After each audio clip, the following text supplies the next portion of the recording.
A few things. I think, first of all, the previous incarnations of the communications officer, incarnation sounds really morbid, have been a little bit apolitical. They've pretty much published the newspaper and they haven't done much else.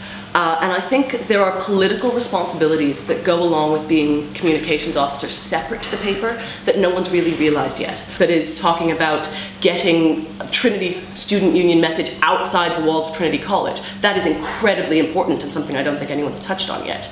Also, in terms of encouraging student input, obviously we've talked about it exhaustively already. I think the town halls that have happened so far have been a little bit superficial. I'd like to see them go a little bit deeper. And as always, VUT, there's always room for improvement. As I said before, you know, I think the University Times is really getting there in terms of investigative journalism. It's been built on every year, and I'd like to continue that. So I think everyone's done a good job with that. The main problem I see with the University Times so far is really that there's kind of a lack of centralisation and a lack of, you know, quite strict structures about how things get done. Basically, what I've seen in all my years in college looking at communications officer is they're such hard workers and they end up kind of doing so much themselves, which is great, but not delegating enough out to other people.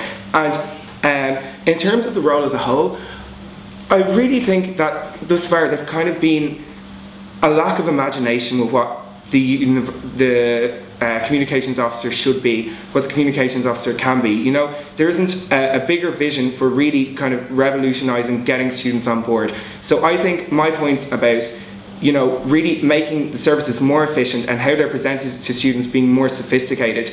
I mean, the services that the union offers and the promotion of them are inextricably linked. You know what I mean? We really have to look at that and say, how are we presenting these? This is something the communications officer really has to pay attention to. So my idea about a website for registering for expanded services, you know, better food deals and, you know, a taxi service, which I talk about in my manifesto too, those things are really important for getting all of the messages of the union out there and for getting people on board with it. So that's really kind of the vision I have for the role. As I was saying before, my vision is to redefine the role of communications officer, because since I've come to college, I've seen that for the most part the communications officer has tended to focus on communicating the SU message, but this year I want to make it much more focused to communicating the student's message. So through having much more, in terms of the communication officer will be the student's representative on the SU per se. So that's why through things like more town hall meetings and online forums and daily clinics in the Artspark and Hamilton, that will help try and boost student involvement, which will increase transparency definitely, because if students are more involved in decision making, it's their decisions being made, so there will be less of an issue of transparency. Personally, I think there's a lot of misinformation about USI at the moment. You know, basically there's an €8 that students pay directly to USI. So what really, I'm actually personally happy to pay my €8 to be in USI. That's my opinion on it. But I don't get to decide for the rest of the student body if they are. So ultimately, what it comes down to is, what we need to do is get the information out there. What does USI do for us? What are drawbacks? Is it worth your €8? That's really the way we should be putting this, and put it to students and let the whole student body decide.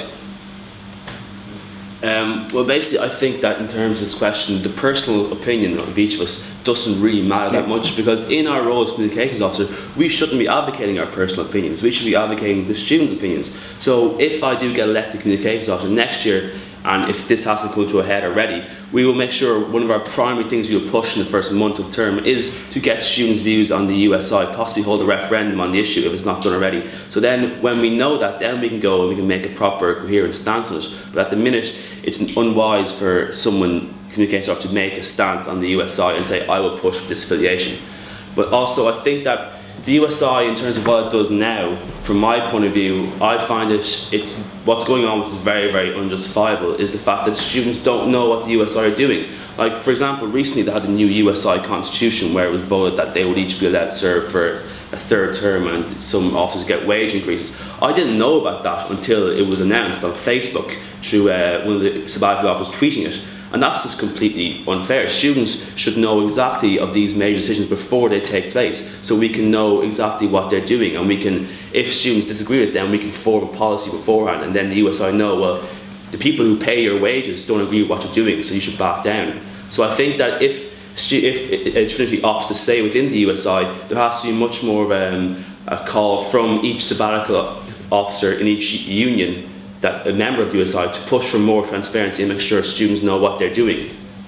Because we're paying their wages and we support them, so they should work for us. So you want Trinity to be in the USI, is that it, or no? No, I have no opinion on the matter as of yet, because my opinion doesn't matter. It's the students' opinion that matters. But okay, I mean, I in think the interest of being a little less political and a lot more honest, I don't like the USI. Like, I don't think Trinity gains anything from being in the USI. I don't think the USI, as it stands, particularly serves a function. Again, as going with what Owen was saying, like, particularly as a communications officer, pushing one view over the other is not necessarily that valid, right? If we are going to run this referendum, it needs to be run with the fullest amount of information available to all students. That being said, to directly answer your question, no, I don't think we should be part of USI anymore. So to clarify, we've got a no, a yes, and abstaining. I'll go with no.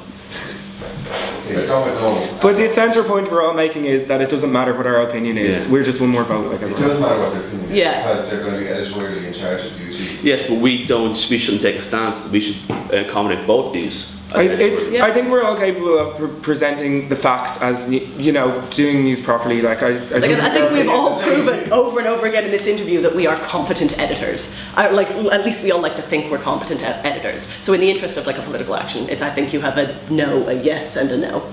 I don't really think that national leaders, HA, are really listening to USI that much, because as you've seen, USI, first of all, don't represent a lot of students' views. So even if they do listen to USI, if half of Trinity students don't agree with what they're saying, then that's unjustifiable. We can't have that. But I don't think it's fair to say that, you know, if Trinity disaffiliate from USI, they will only listen to USI and never listen to Trinity. I think that's a completely unfair statement. But going back to, no, I know you didn't say that, Ronan said that, which is probably not going to be in the video, but whatever. But going back to what you said more specifically about transparency, I think another real problem with the USI, I mean, it's all very well and good to say, well, we give our €8 to the USI, or we give our money to the student union, or whatever.